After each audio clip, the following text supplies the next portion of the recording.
Hey there, it is still November 18th, Wednesday, Comic Book Day, part 2 of this week's reviews. As you can tell from the title, this is going to be mostly, in fact, all DC books that I bothered to pick up this week, starting with The Martian Manhunter, issue number 6. If you've been watching these videos, you probably know by now that I really like this ongoing so far. 6 issues in, really enjoying it. This issue felt very transitory, it's transitory, whatever the proper form of that noun is, or verb is right now. It feels like we're transitioning from one arc to the other, or maybe just to the finale of this arc, where we have all parts of the Martian Manhunter kind of finally coming together, joining in the same location, and learning about the dangers that might actually bring to Earth, and why that might actually be a bad idea. We find out that all of the Johns gathering together in this red light will actually complete the Martian weapon and summon Mars and the Martians back to Earth in order to trade basically all of Earth life for the dead Mars life in order to bring Mars back. It's kind of the same plot from Man of Steel, actually. It's like Zod's whole thing is that, in Man of Steel, Superman was the kind of genetic codex for all Kryptonians, and with Martian Manhunter, it's that Martian Manhunter was a tool built, sacrificing all of these Martian lives in order to kind of, it wouldn't be to terraform Earth into Mars, but to Marsify Earth, I guess. And so all of the Martian Manhunter parts kind of learn this all together because they have kind of a shared consciousness that, now they have to avoid the beam. And of course, half of them are on the plane heading straight towards the beam, while the other half of Martian Manhunter is just standing right next to it. And we find out how the disparate parts of Martian Manhunter's psychology decide to face this threat, whether or not they go through with it and summon Mars back, or if they try to protect their adopted home of Earth, like they did before they all split up and found out they were a living weapon and everything like that. So we have a lot of the different Manhunter kind of pieces yelling at each other. We have the Mr. Biscuits and Daryl on the plane fight off another Martian monster that wants to, force them into the beam and to summon Mars back. And so that's this issue. It's the Martians fighting whatever Martians are able to get through, and then kind of fighting each other, discussing whether or not to save Mars or to protect the Earth from Martians. Not as good, not as kind of trippy or as thoughtful, I think, as the previous 5 issues of this have been.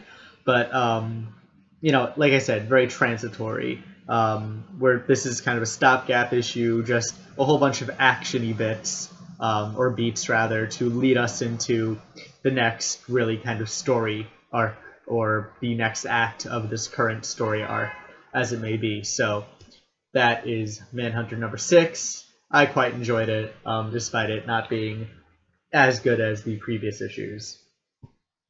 Next up, we have Secret 6, issue number 8, continuing the story of Magic v. Black Alice, as we find out just what exactly all of the magic users in the DC universe are trying to prevent by killing Black Alice, and it's the old ones. It's Cthulhu and what looks like some sort of alien worm. It's eldritch abominations that, if Black Alice should continue to live, the barrier separating the eldritch from Earth will weaken, and they will eventually break through and be terrible. But But of course, the Secret Six don't want to kill one of their own. So, as Black Alice deals with the threat in the hospital room quite competently, the rest of the team tries to figure out a third option. And it's, despite the dire consequences of them failing to either kill Black Alice or find a third way out, this book is incredibly funny, starting with just Etrigan the Demon in golf clothes, and then later in the book, Etrigan gets another costume change into swimwear, and it's funny. That's the sort of humor we get in Secret Six. If Clean Room was Gail Simone at her most, at her sickest, this is Gail Simone at her darkest comedy, I guess. Because even though it's life or death, end of the world or not, Gail Simone is bringing the chuckles. It's just everything in this book is hilarious, really. Even the bits that are supposed to be end of the world-y. So yeah, we have Etrigan in golf. We find out that in order that the barrier between the worlds was made by Atlanteans and is like everything else in Atlantis sunk under the ocean, which means that the rest of the team, which now includes Scandal and Ragdoll, or rather Catman enlists Scandal and Ragdoll, and Banshee, who's also a magic user, so she's taken this one out. But Catman, Scandal and Ragdoll, Catman's like, hey, watch after Alice, make sure that she's safe because we don't want her to die just quite yet, while a lot of the other team, including Etrigan, Catman, Ventriloquist, and Porcelain, go to Atlantis and try to fix the thing. And of course, if you have a story about Atlantis, you're going to have an appearance by Aquaman. So that happened in this book. I'm really liking where this arc is going. I just am. I love Gail Simone on Secret Six. I feel like on this book she really can do no wrong, and it's just she has not disappointed. This is a funny book. I mean, the stakes are high, and you do feel how high the stakes are, but they're also very personal. It's still it's one girl or the entire world, but that one girl is family to these people, and it's the only family they really know because they're otherwise pretty terrible people. So, you want Black Alice to live, even if it means the end of the world, but you also don't want the world to end because it's the world. And even in, the middle of the fight scenes, in the middle of all these other things, Gail Simone just injects humor. Even where it might not belong, she just makes it funny, and that's a real talent, and it's why I enjoy Secret Six and keep on picking it up. Moving on to Action Comics. This is this issue 46 is very kind of one note.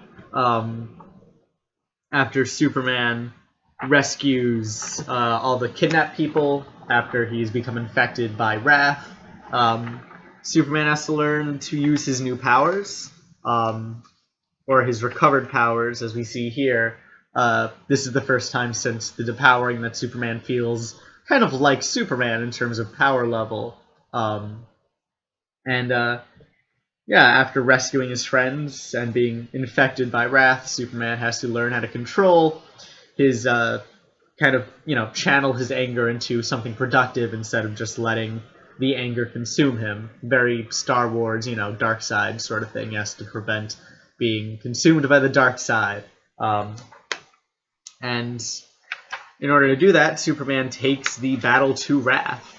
He rescues people, and it's very Superman. Even though he's fighting his inner demons almost, entirely, trying to prevent himself from going out of line, he is still the Superman we know and love. You don't lose any of that, despite his infection. And despite the creepy grin on his face in this panel here. And I love this panel. This is just a very cool panel. It's kind of chunks of Superman floating in shadow as he tries to kind of, again, find Wrath, using her own abilities against her. But of course, Wrath, expected this and plans to just corrupt Superman entirely. And we'll see whether or not that works out for her, I guess. by the end of this issue, Superman does infiltrate Wrath's kind of base and takes the fight to her, and we find out that she has infected Frankenstein, which means in the next issue we're going to get a Superman versus Frankenstein fight, which hopefully is very fun. But yeah, this is a very single note issue. It asks the question, can Superman control his anger? And of course, we know as readers, of course he can. He'll find a way to balance this and, find his inner peace and channel the anger into, effective beating up the bad guys instead of giving into anger or whatever.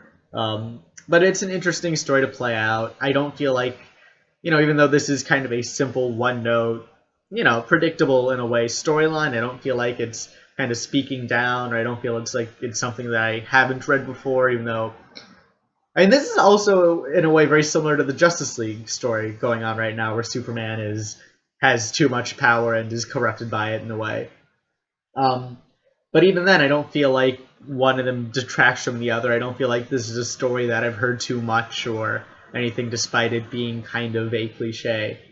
This is just the way they're doing it is kind of original, and I'm still really much enjoying Action Comics. Next up, we have Batman and Robin Eternal, number 7. We're on number 7 right now.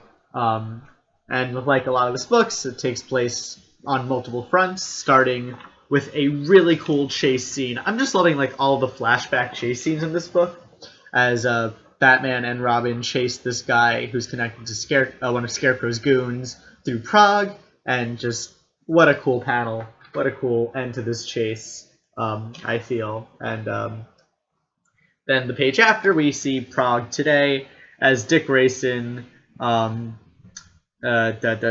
her name? Dick Grayson, Harper Row, and Cassandra Cain plan to track down Mother, and they they track her down to a ballet recital in Prague, which they then break into,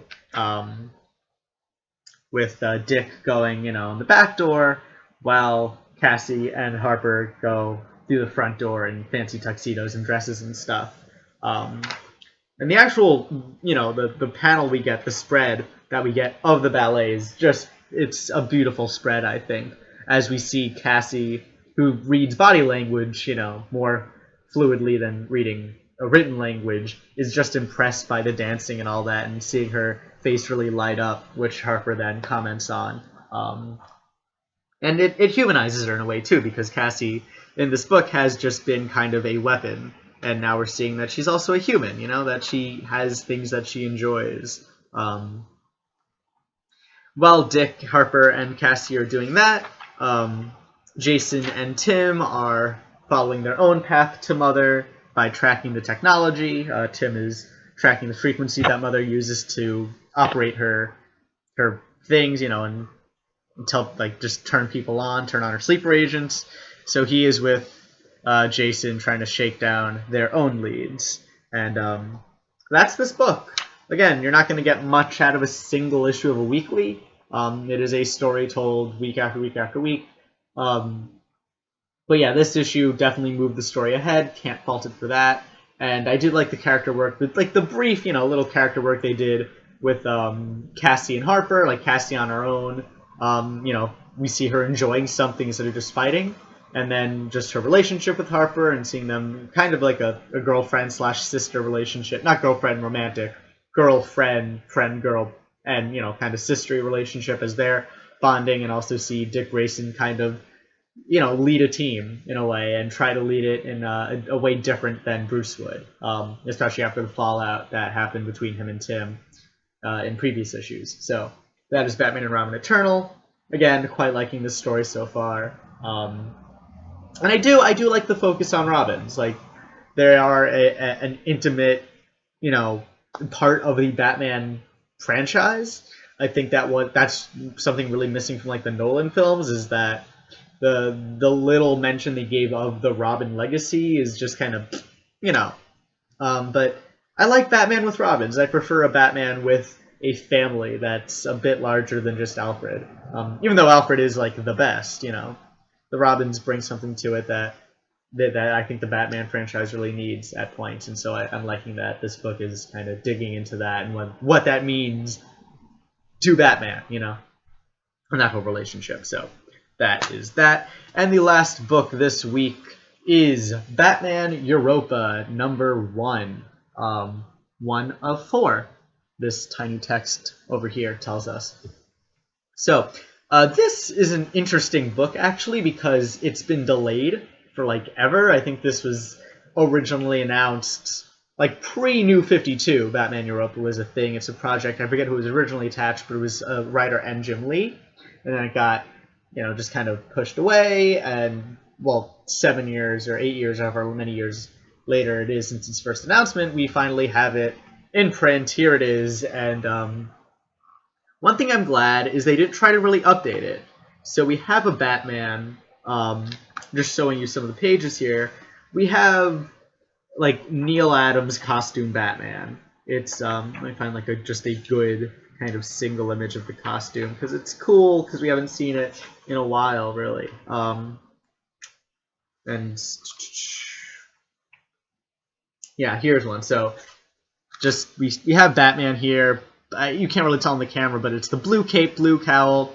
There's the underwear back, and like it's not armor that he's wearing. It's just kind of like a not cloth, but it's not like the Jim Lee lines everywhere armor that Bruce has in the current, or that Batman had in the current 52. So like here you can see the sleeve has like the threading on the end or whatever.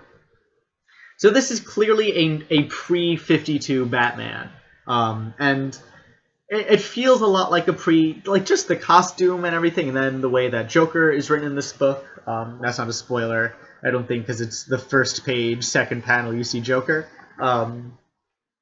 But it just feels very much like a pre-New 52 book, and that is a breath of fresh air, I feel.